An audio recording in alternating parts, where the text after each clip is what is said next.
Bank of America туралы 10 дерек.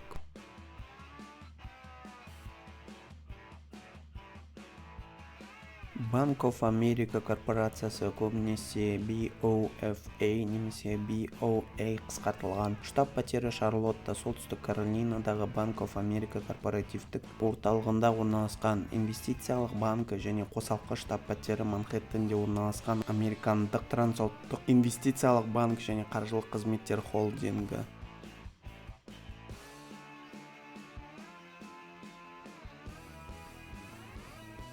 Bank of America Лос-Анджелес 1923 жылы Калифорнияда құрылды.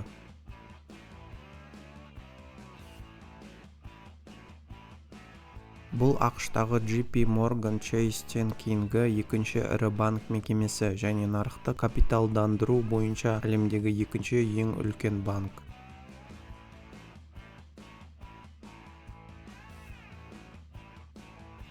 Ол JP Morgan Chase, Citigroup және Wells Fargo компанияларымен тікелей бәсекелесе отырып, барлық американдық банк депозиттерінің шамамен 10-73% қызмет етеді. Оның негізгі қаржылық қызметтері коммерциялық банкинг, байлықты басқару және инвестициялық банкинг айналасында.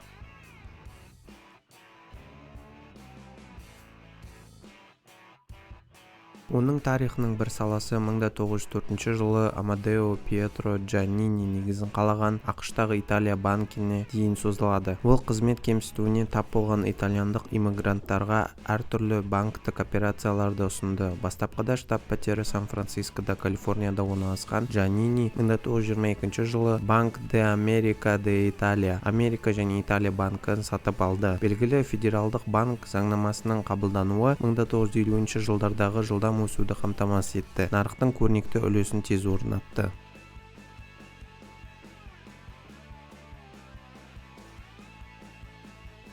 1998 жылы ресейлік облигациялар дефолтынан кейін айтарлықтай шығынға ұшырағаннан кейін, сол кезде белгілі болғандай, Банк Американы Шарлотта орналастырған Nations Bank 62 миллиард ақш долларына сатып алды. Сол кездегі тарихтағы ең ірі банктік сатып алудан кейін Bank of America корпорациясы құрылды. Бірқатар бірігулер мен сатып алулар арқылы ол 2008 және 2009 жылдары байлықты басқару үшін Merrill Lynch және инвестициялық банкинг үшін Bank of America Merrill Lynch құру арқылы коммерциялық банктік бизнесі негізделді. BOFA Securities атауы өзгертілді.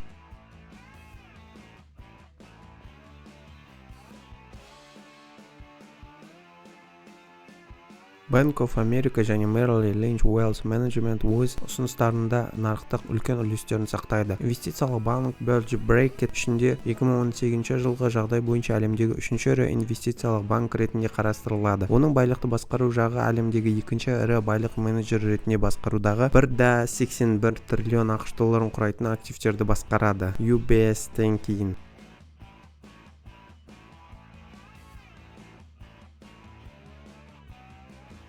Коммерциялық банкингте Bank of America Америка құрама штаттарының барлық 50 штатында, Колумбия округінде және 40-тан астам басқа елдерде бөлімшелерді басқарады, бірақ міндетті түрде ұстамайды. Оның коммерциялық банктік ізі 4600 банк орталықтары мен 16000 автоматтандырылған банкоматтардағы 46 миллион тұтынушы мен шағын бизнес қатынастарын қамтиды.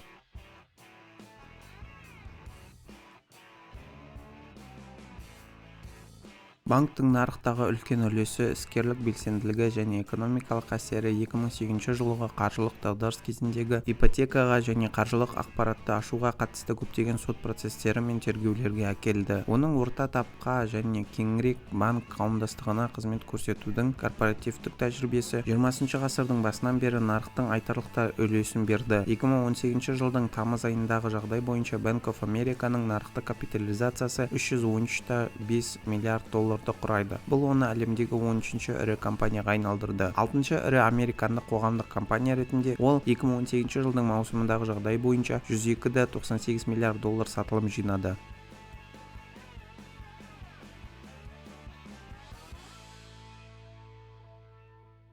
Bank of America 2022 жылғы Fortune 500 рейтингінде ақш-тың ең ірі корпорацияларының жалпы табысы бойынша 25-ші орынға ие болды. Сол сияқты Bank of America-да Forbes жасаған 2023 жаһандық 2000 рейтингінде 6-ші орынға ие болды. Bank of America Euromoney институттық инвесторының 2018 жылғы үздіктер үшін марапаттауында әлемдік ең үздік банк атанды.